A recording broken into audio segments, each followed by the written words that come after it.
34वां बोलिए। पुरुषार्थ शून्यानाम गुणानाम प्रतिप्रसवः कैवल्यम स्वरूप प्रतिष्ठा वा चितिशक्ति इति। ये इस पुस्तक का भी और इस पाद का भी अंतिम सूत्र है। इसमें मोक्ष का स्वरूप बताया है कि मोक्ष क्या होता है, मोक्ष की परिभाषा क्या है, ये बताया। पुरुषार्थ शून्यानाम, पुरुष का अर्थ है जीवात्मा, क्या अर्थ है, और अर्थ का मतलब अभी बताया था प्रयोजन। पुरुष अर्थ, पुरुष का प्रयोजन, जीवात्मा का प्रयोजन। अभी बताया था दो प्रयोजन हैं उसके, कौन कौन से, भोग और अपवर्ग।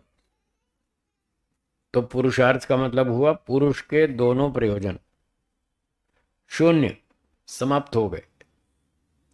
जब पुरुष के दोनों प्रयोजन पूरे हो गए, भोग भी पूरा हो गया, पिछला कर्मफल भी भोग लिया और आगे मोक्ष की योग्यता भी कंप्लीट हो गई,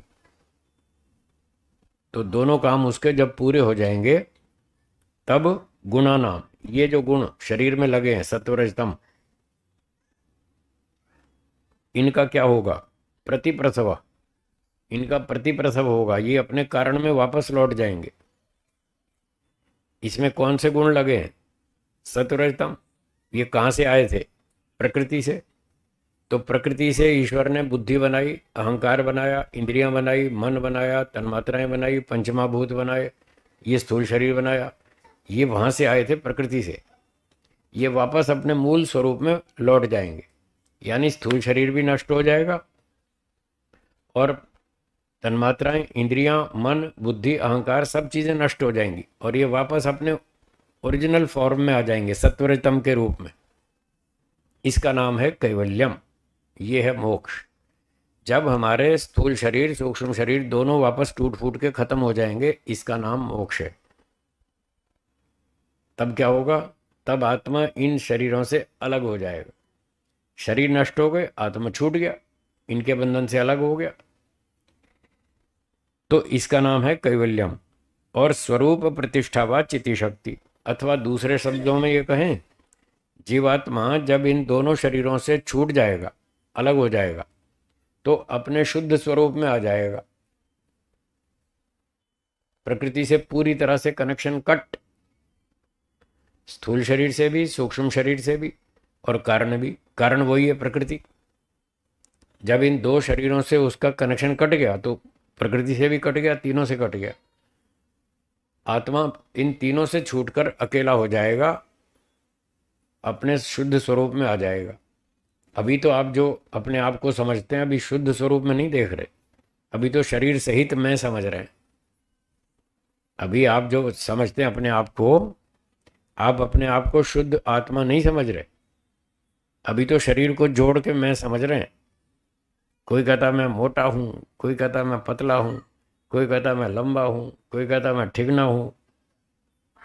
आत्मा मोटा है क्या, कौन है मोटा, शरीर। वो कहता है मैं मोटा हूँ, तो अभी तो शरीर को ही मैं समझ के बोल रहे हैं। मैं पतला हूँ, शरीर पतला है, आत्मा पतला नहीं है। शरीर मोटा है, आत्मा मोटा नहीं है। शरीर लंबा है, आत्मा लंबा नहीं है। पर फिर भी सारा दिन दिमाग में यही बैठा है, मैं मोटा हूँ, मैं पतला हूँ, मैं लंबा हूँ, मैं ठिगना हूँ।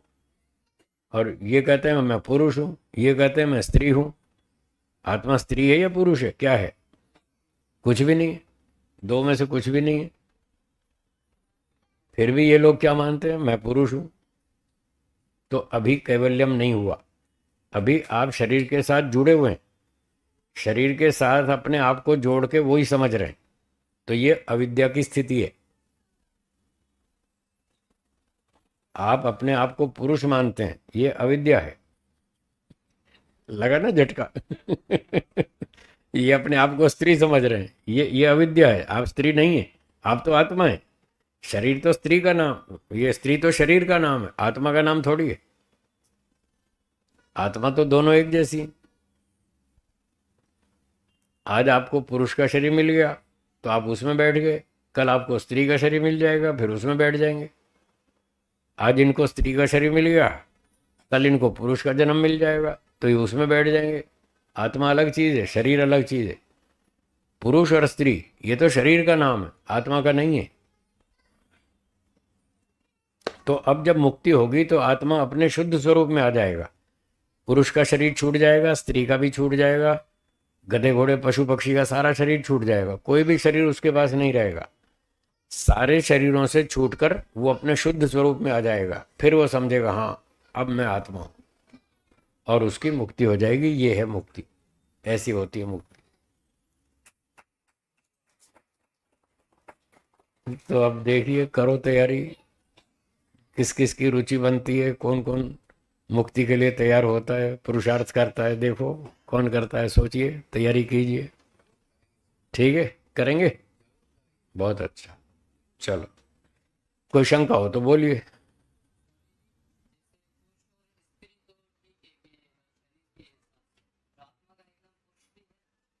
हाँ, वो नाम पुरुष है, पर उस पुरुष का मतलब ये मेल नहीं है। हाँ, मेल फीमेल नहीं है। उस जो पुरुष नाम है वो आत्मा का नाम है। वो आत्मा तो ये भी है, तो इनका नाम भी पुरुष है। आत्मा का नाम पुरुष है, वो सभी आत्माओं का नाम है। कुत्ते गधे में जो आत्मा है उसका नाम भी पुरुष है। वो पुरुष शब्द आत्मा के लिए प्रयोग होता है, और जो सामान्य भाषा में हम पुरुष बोलते हैं वो मेल फीमेल के लिए बोलते हैं, पुरुष और स्त्री। वो तो शरीर के लक्षण है। ठीक, बहुत अच्छा। हाँ जी, बोलिए, अब बोलिए बोलिए।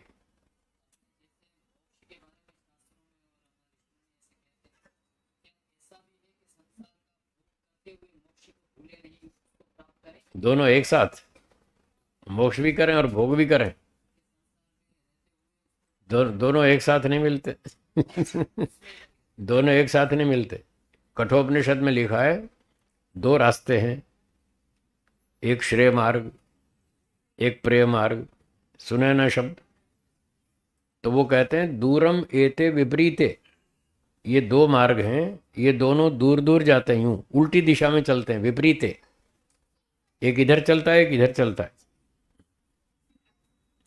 तो क्या एक व्यक्ति दो उल्टे रास्तों पर एक साथ चल सकता है ऐसे? हाँ जी, एक साथ यूं नहीं चल सकता ना। एक समय में एक ही रास्ते पे चलेगा, इधर चलेगा तो वो छूटेगा, इधर चलेगा तो वो छोड़ना पड़ेगा। दो में से एक ही रास्ते पे चल सकता है। और जिसको संशय होता है वो क्या करता है, 10 कदम इधर जाता है, फिर 2 कदम वापस आता है, फिर गड़बड़ होती है, कहता नहीं मैं तो उल्टा चल दिया, इधर ही चलना है। फिर आगे चलता है, 4 कदम चलता है, 2 कदम वापिस आता है। पर एक समय में वो एक ही दिशा में चल सकता है, दो विपरीत दिशाओं में एक साथ नहीं चल सकता। तो ये संसार का रास्ता है, ये मोक्ष का रास्ता है, दोनों उल्टे चलते हैं, तो एक साथ दोनों नहीं मिलेंगे। जिसको संसार का सुख भोगना है तो वो मोक्ष का छूट जाएगा, और मोक्ष वाला चाहिए तो ये छोड़ना पड़ेगा। ठीक है, हाँ आप बोलिए। बिल्कुल, मोक्ष में जाना है तो संसार छोड़ना ही पड़ेगा। घर में बैठे बैठे मोक्ष हो जाता, मैं भी घर में रह लेता। मैं क्यों आया घर छोड़ करके? मुझे घर में कांटे थोड़ी चुभते। घर किसको अच्छा नहीं लगता? सबको लगता है। मैं भी अपने घर में रह लेता, और ये सारे ऋषि लोग भी अपने घर में रहते, ये क्यों छोड़ कर आए? तो उन्होंने देखा ये घर में रह के नहीं होगा।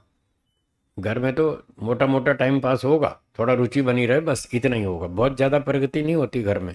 वहाँ का वातावरण अलग होता है, और आश्रमों का वातावरण अलग होता है। आप एक सप्ताह आश्रम में रह के देखो, आपको पता चल जाएगा घर का वातावरण और आश्रम का वातावरण दोनों में कितना अंतर है। तो घर में रह के ये नहीं होगा। यहाँ जो साप्ताहिक सत्संग चलते हैं आर्य समाज में और धार्मिक संस्थाओं में, वो तो इसलिए होते हैं कि लोगों की थोड़ी बहुत रुचि बनी रहे, थोड़ा संस्कार बनाइए, पूरी तरह भूल ना जाए, पूरी तरह भोगों में ना डूब जाए, इसलिए थोड़ा ब्रेक लगी रहे, इसलिए थोड़े मोटे ये सत्संग चलते रहते। तो जैसे ही 25 साल पूरे हो जाते हैं घर गृहस्थी के, तो फिर समझ में आ जाता है कि यहाँ पर जो चाहिए था वो नहीं मिलेगा।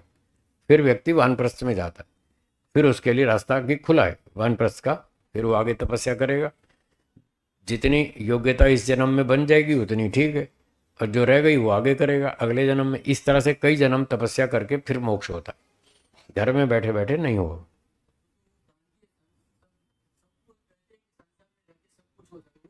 वो भ्रांति है, वो झूठ है।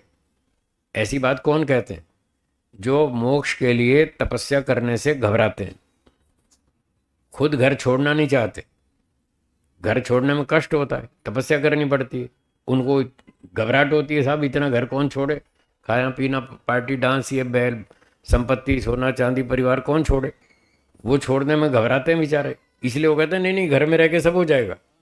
खुद भटके हुए हैं, दूसरों को भटका रहे हैं। तो खूब,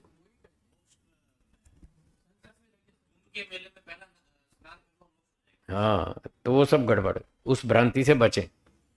मोक्ष इतना सस्ता होता कि कुंभ के मेले में पहला स्नान करने से मोक्ष हो जावे, तो फिर ये शास्त्र लिखने की क्या जरूरत थी? ये यम नियम का पालन करो, इतना वैराग्य उत्पन्न करो, इतनी तपस्या करो, समाधि लगाओ, हैं, भूख प्यास सहन करो, मान अपमान को सहन करो, इसकी जरूरत क्या थी? क्यों लिखा ये? तो इससे होता है मोक्ष, उससे नहीं होता। मोक्ष इतना सस्ता नहीं है। हाँ जी। हम्म। हम्म। खूब होता है। समझ में आने की देर है, समझ में आने की देर है, फिर बहुत आसान लगेगा आपको। हाँ, जब समझ में आ जाएगा, थोड़े दिन प्रैक्टिस कर लेंगे, फिर आपको ये सरल लगेगा, फिर संसारी जीवन कठिन लगेगा। हाँ, आज आपको योगाभ्यास और आध्यात्मिक जीवन कठिन लगता है, घर छोड़ना, वैराग्य प्राप्त करना, सन्यासी बनना कठिन लगता है, और घर घर गृहस्थी चलाना सरल लगता है। जब आपको ये समझ में आ जाएगा कि इसी से मोक्ष होगा, इसी से कल्याण होगा, इसी से दुख छूटेंगे, जब वो समझ में आ जाएगा, तो फिर आप इस रास्ते पर चलेंगे। जब आप इस रास्ते पर चलेंगे, थोड़े दिन अभ्यास कर लेंगे, तब आपको ये सरल लगेगा। मुझे ये आध्यात्मिक जीवन सरल लगता है, और आप मुझे कहें मैं आपको 100 करोड़ रुपया दूंगा, कल से दुकान चालू करो, मैं कहूँगा ना बाबा मुझे नहीं करनी। मेरे बस की नहीं दुकान चलाना। मुझे संसारी जीवन कठिन लगता है, और ये जीवन सरल लगता है। तो समझ में आने की बात है, अभ्यास करने की बात है, तो वो सरल, कठिन भी सरल हो जाता है। जी। हम्म। बिल्कुल होगा। आप थोड़ा सा चलेंगे, वहाँ की ठंडक मिलनी शुरू हो जाएगी। हाँ, 2-4 साल में ही आपको अंतर दिखेगा। अब आप 1 साल 1.5 साल से जो रोज बैठते हैं मीटिंग में, सुबह सत्संग करते हैं, बताइए कुछ फर्क आया कि नहीं आया? तो देख लो। 1-1.5 साल आपने रोज चर्चा की, थोड़ा सत्संग किया, मनन किया, चिंतन किया, थोड़ा ध्यान किया रेगुलर, तो 1-1.5 साल में ही आपको अंतर दिख रहा है ना इसमें। तो आदमी 2-4 साल भी तपस्या करे, थोड़ा घर से बाहर निकल के 2-4 साल भी मेहनत करे, तो उसको वहाँ का आनंद मिलने लगता है। और बस एक बार वहाँ का स्वाद आ जाए, तो बस फिर उधर ही चलता है। फिर उसको विश्वास हो जाता है, हाँ ये रास्ता सही है, मैं ठीक जा रहा हूँ। जी। और बोलिए बोलिए पीछे से। हाँ हाँ हाँ, 1 मिनट, वो पीछे वाले अखिलेश जी बोलिए।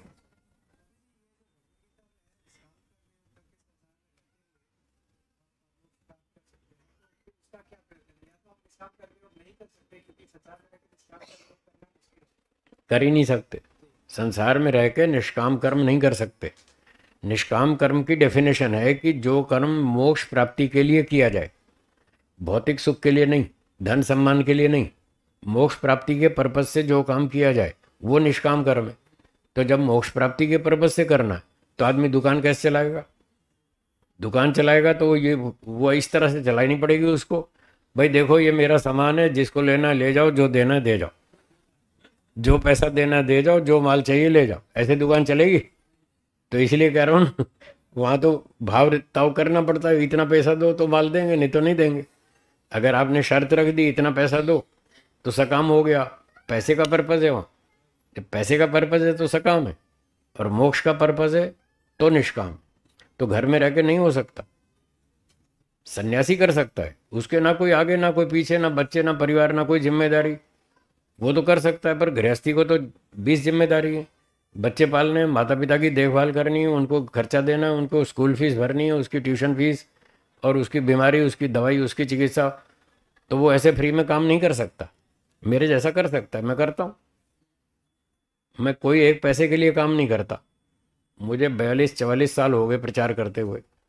जब ब्रह्मचारी था तब से भी मैं करता हूँ और संन्यास के बाद भी करता हूँ। मैंने पिछले 45 साल में आज तक एक पैसा नहीं मांगा किसी से भी, एक पैसा भी नहीं मांगा। ना मैं पैसे के उद्देश्य से काम करता। कभी मैंने किसी से फीस नहीं ली, भाई इतनी फीस दोगे तो पढ़ाऊंगा। बल्कि कईयों की ये शर्त तो रखी कि आपको पढ़ना है तो फ्री में पढ़ाऊंगा, इस शर्त पे पढ़ाऊंगा, फीस नहीं लूंगा। कोई गरीब था बेचारा, वो फीस नहीं दे सकता था, तो मैंने कहा मैं इस शर्त पे पढ़ाऊंगा कि फीस नहीं लूंगा, फ्री में पढ़ाऊंगा, बोलो पढ़ना है, मेरी शर्त मंजूर हो तो पढ़ाऊंगा। तो मैं तो ऐसे काम करता हूँ, इसका नाम है निष्काम कर्म। तो इस तरह के लोग कर सकते हैं, ब्रह्मचारी सन्यासी। जी हाँ बोलिए। पानी, जल, ये दो अलग अलग क्यों हैं? तो ये भी पर्यायवाची। जीव, जीवात्मा, आत्मा, पुरुष हैं, ऐसे बहुत सारे नाम हैं जीवात्मा के। तो एक वस्तु के बहुत सारे नाम होते हैं, उसमें कोई समस्या नहीं। जी हाँ जी बोलिए।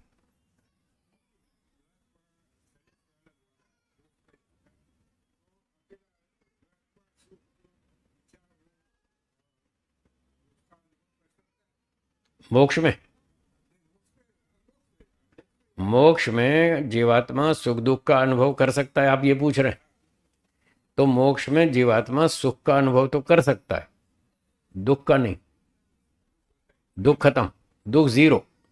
और ईश्वर का सुख मिलेगा बढ़िया, 100% बढ़िया सुख मिलेगा ईश्वर का, हाई क्वालिटी।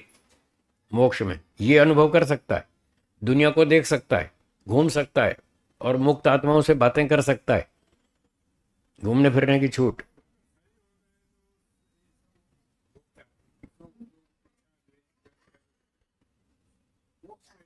आपकी शंका यह है कि मोक्ष में तो शरीर होता नहीं, तो बिना शरीर के कैसे देखेगा, यही शंका है ना? तो ये जो शरीर की सहायता से आज हम देख रहे हैं, सुन रहे हैं, चल फिर रहे हैं, घूम रहे हैं, शरीर की सहायता से कर रहे हैं। ये शरीर हमने प्रकृति से उधार ले रखा है। जब मोक्ष में जाएंगे प्रकृति का माल वापस कर देंगे, वहां ईश्वर के पास जाएंगे, मोक्ष में ईश्वर अपनी शक्ति दे देगा। प्रकृति का माल वापिस, ईश्वर का माल उधारी ले लेंगे। तो ईश्वर की शक्ति से मोक्ष में सारे काम कर लेंगे, उसमें क्या समस्या है? ये प्रकृति से बना हुआ है सूक्ष्म शरीर, ये भी छोड़ देंगे।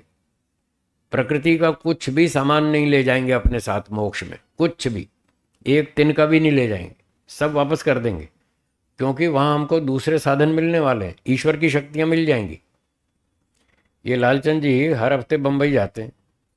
जब अपने घर में सोते हैं तो इस बिस्तर में सोते हैं, जब बम्बई जाते हैं तो घर का बिस्तर ले जाते हैं, वहाँ दूसरा नहीं मिलता है।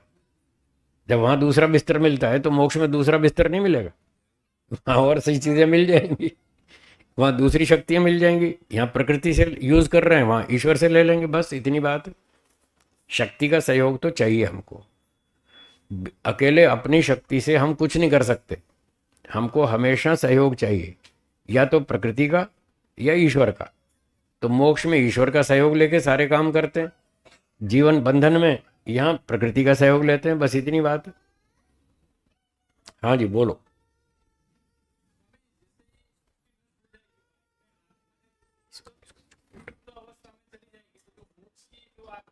हाँ,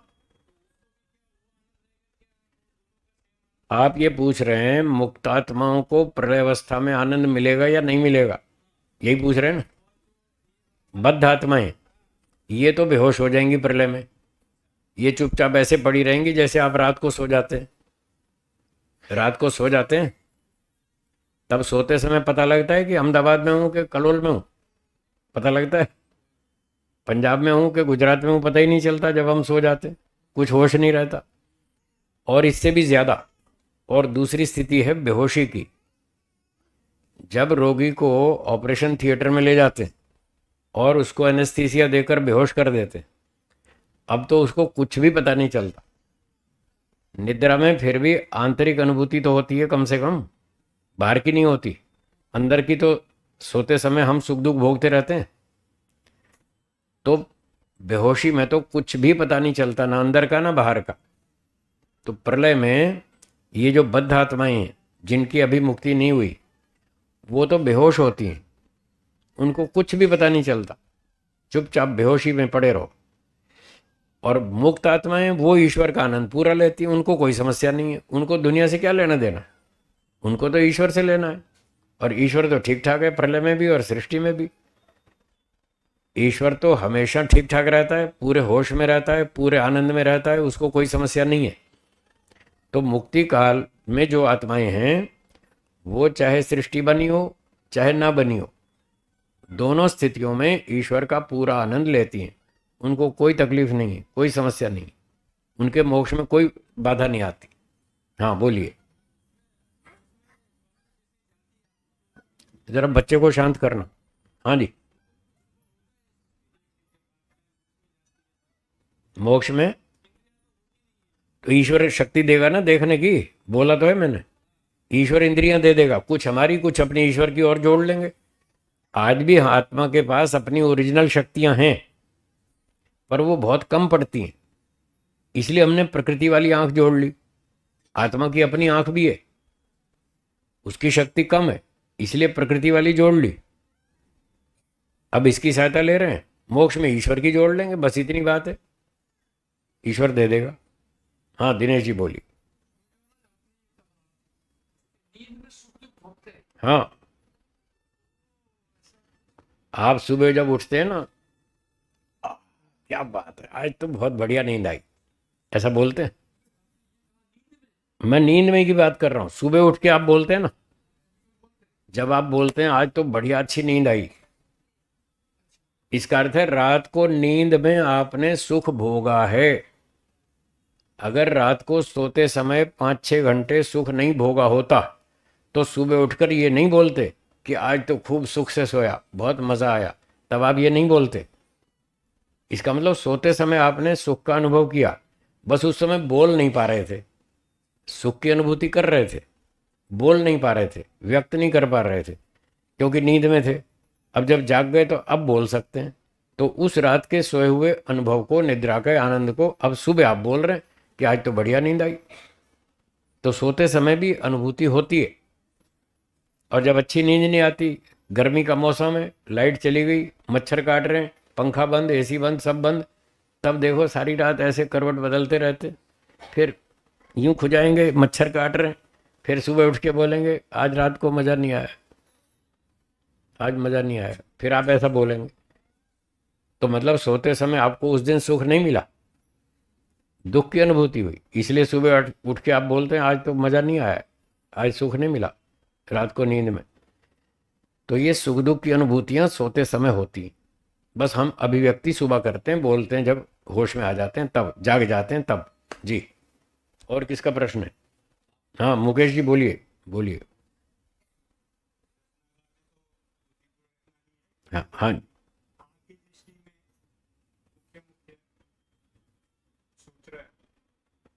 योग दर्शन के जो, अच्छा, तो मेरी दृष्टि में बहुत सारे सूत्र हैं, मैं आपको 2 सूत्र बता देता हूँ जिन पर विशेष चिंतन करना चाहिए, जो आपकी प्रगति में सहयोगी बनेंगे। एक तो दूसरे पाद का 5वां सूत्र, हाँ जी सबके लिए है, सिर्फ इनके लिए नहीं है, सबके लिए है। दूसरे पाद का 5वां सूत्र जिसमें अविद्या का लक्षण बताया। अविद्या क्या है? हमारा सबसे बड़ा शत्रु है अविद्या। आर्य समाज का 8वां नियम, अविद्या का नाश और विद्या की वृद्धि करनी चाहिए। वो जो अविद्या का नाश करना है वो अविद्या ये 5वें सूत्र में लिखी है। तो दूसरे पाद का 5वां सूत्र, अनित्याशुचि दुखानात्मसु नित्य शुचि सुखात्म ख्यातिर अविद्या। एक तो इस पर रोज चिंतन करना चाहिए, इससे आपको ये पता चलेगा हमारे अंदर कितनी भारी अविद्या बैठी है। एक दिन हमारे गुरुजी ने प्रवचन में वहाँ कहा था रोजड़ में, एक एक व्यक्ति के अंदर अविद्या का हिमालय पर्वत बैठा है। आप सोचो हिमालय पर्वत छोटी चीज़ है क्या? इतनी बड़ी चीज़ है हिमालय पर्वत। तो गुरुजी कह रहे थे एक एक व्यक्ति के अंदर अविद्या का हिमालय पर्वत बैठा है, उस हिमालय पर्वत को तोड़ना है, उखाड़ना है, उसको बाहर निकालना है, उसका नाश करना है। तो उसमें आपको सबसे ज़्यादा सहयोगी सूत्र ये बनेगा, दूसरे पाद का 5वां सूत्र। और इसी के एक खंड की व्याख्या है 15वां सूत्र दूसरे पाद का, जिसमें 4 दुख बताए: परिणाम दुख, ताप दुख, संस्कार दुख, गुणवृत्ति विरोध दुख। इन 2 सूत्रों पर रोज चिंतन करें। घर के काम, व्यापार के काम निपटाकर जब फुर्सत में हो, फ्री बैठें, तो इन 2 सूत्रों पर चिंतन करें। मैं पिछले 45 साल से ये 2 सूत्रों पर हर रोज चिंतन करता हूँ, एक दिन भी नहीं छोड़ता, एक दिन भी मैंने खाली नहीं छोड़ा। मेरे पास जब फालतू टाइम होता है फुर्सत का, मैं यही काम करता हूँ कि मेरे अंदर कितनी अविद्या बची है, इसको उखाड़ो। कहाँ कहाँ मुझे संसार में सुख दिख रहा है, इसको उखाड़ो। जहाँ जहाँ सुख दिख रहा है वहाँ दुख देखो। तो ये 2 सूत्र आपकी बहुत रक्षा करेंगे और आपकी बहुत उन्नति करेंगे। ये 2 सूत्र काम के। हाँ जी, और कोई प्रश्न है माताओं बहनों की ओर से? कोई प्रश्न नहीं आ रहा? क्या बात है? थोड़ा सा कष्ट होता है, इतना नहीं होता जितना लोगों ने डरा रखा है। इतना डरा रखा है, मरते समय 100 बिच्छू काटते हैं, इतना दर्द होता है। ऐसा कुछ नहीं होता, खाम खा भ्रांति है लोगों की। कोई लोग बैठे बैठे चले जाते हैं, लेटे लेटे चले जाते हैं। हमने कई लोगों को मरते देखा, लेटे लेटे बस सो गए, खत्म हो गए। कोई कष्ट नहीं हुआ, कोई चिल्लाए नहीं, कोई रोए नहीं, कुछ नहीं हुआ, बस सांस धीरे धीरे धीरे धीरे बंद हो गई। तो ऐसा कुछ नहीं होता, खाम खा लोगों को डरा रखा है। सामान्य तो होता है, बस मामूली सा होता है, इतना ज़्यादा नहीं होता, उससे डरने की आवश्यकता नहीं। जी, और कोई प्रश्न? बस 2 मिनट और है। हाँ बोलिए, हाँ बोलिए।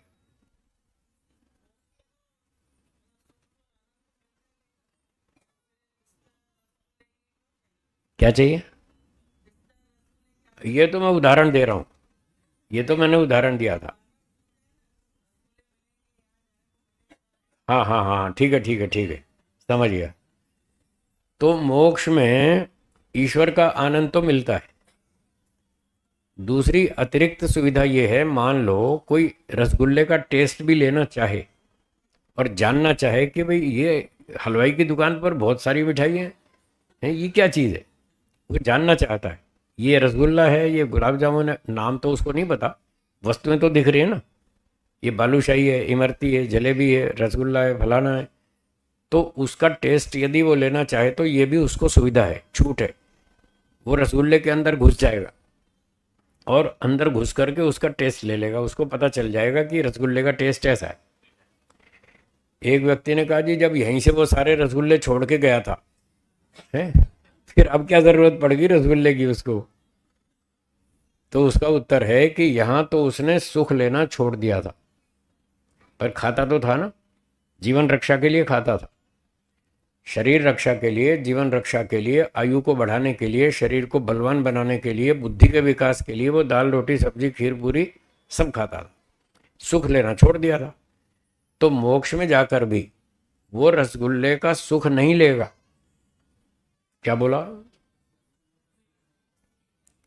सुख नहीं लेगा रसगुल्ले का, बस जानकारी करेगा कि ये कैसा है, देखें तो सही कैसा है, टेस्ट कैसा है। सुख तो ईश्वर का लेगा मोक्ष में। वो जब रसगुल्ले से लाख गुना ऊंचा सुख मिल रहा है तो ये बेकार घटिया सुख क्यों लेगा? जिसको बढ़िया सुख मिल रहा हो वो घटिया सुख क्यों लेगा? तो मोक्ष में आत्मा घूमेगा फिरेगा, सब चीज़ों का स्वाद चख लेगा, टेस्ट कर लेगा, सिर्फ जानकारी के लिए। जीवित अवस्था में क्यों खा रहा है? शरीर रक्षा के लिए, पुष्टि के लिए। अब मोक्ष में शरीर तो है नहीं, तो वो उद्देश्य तो खत्म हो गया। अब वहाँ उद्देश्य बदल गया। क्या बदल गया? सिर्फ जानकारी करनी है कि रसगुल्ले का टेस्ट कैसा होता है।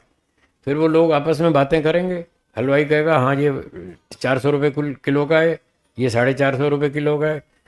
तो उसको बातें सुन सुन के पता लग जाएगा इसका भाव ये है, इसका भाव ये है, इसका नाम रसगुल्ला है, इसका नाम गुलाब जामुन है, इसका नाम रसमलाई है।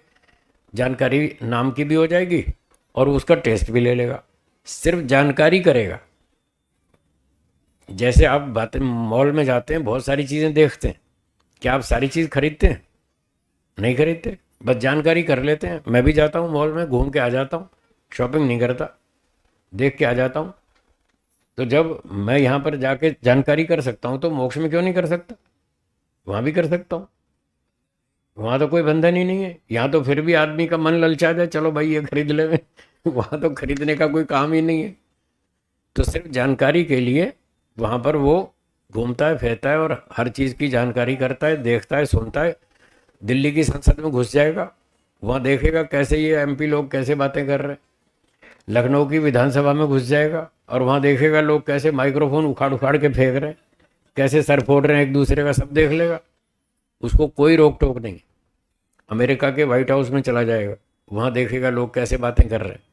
समुद्र में चला जाएगा, वहाँ गहराई में जाके मछलियों को देखेगा, कैसी कैसी मछलियाँ हैं, कैसे कैसे उनके रंग हैं, कैसे कैसे उनका जीवन है, उनका पूरा लाइफस्टाइल वो जानना चाहता है। सब छूट है उसको। यही तो मज़ा है मोक्ष में। चलना है, तैयारी कर लो। जिसको चलना है तैयारी कर लो। दिनेश जी बोलिए।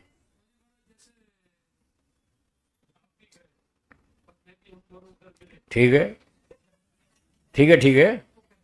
नहीं पहचानेंगे, वहाँ दोस्ती खत्म। यहाँ की दोस्ती यहीं तक ही है, वहाँ नहीं है। वहाँ नई दोस्ती बनेगी और वहाँ दोस्ती और दुश्मनी कोई होती नहीं। वहाँ तो सारे ही एक जैसे होते हैं, डर तो कोई है नहीं। आदमी को ये डर नहीं लगता। यहाँ तो बच्चे को डर लगता है, अंधेरा है? वो माता पिता की शरण में जाता है कि मुझे बचाओ, ये खतरा है, वो खतरा है। तो वहाँ डर तो कोई है ही नहीं, इसलिए वहाँ दोस्त की ज़रूरत नहीं पड़ती। कोई सुरक्षा सिक्योरिटी गार्ड की कोई ज़रूरत ही नहीं है। वहाँ ये कोई टेंशन ही नहीं है।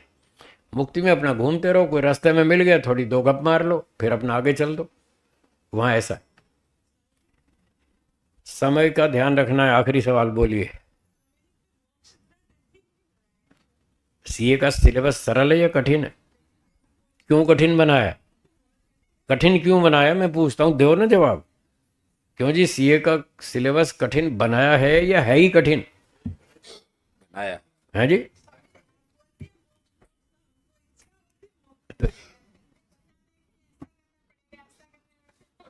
अब मैं फिर आपको भ्रांति में रखूं तो वो भी तो ठीक नहीं है ना।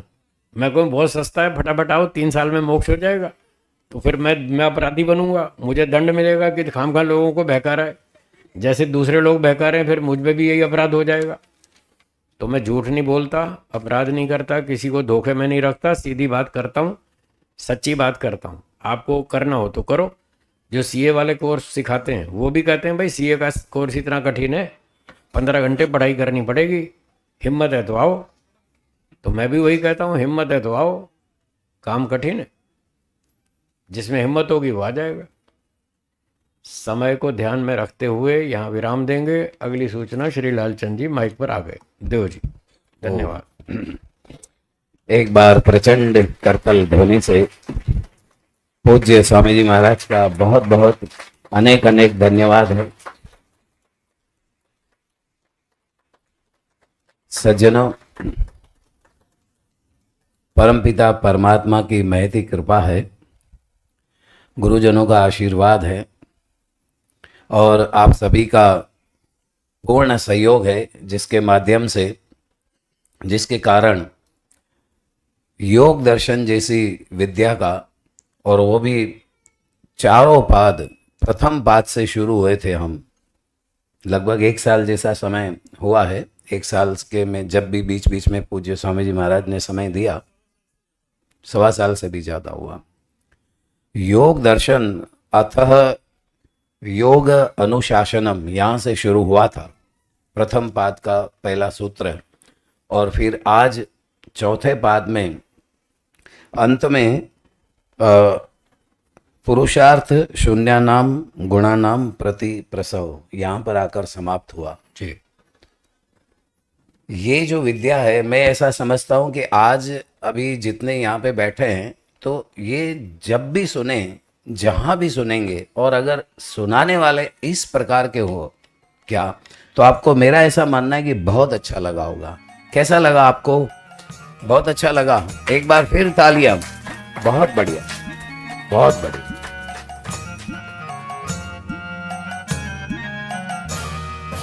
बहुत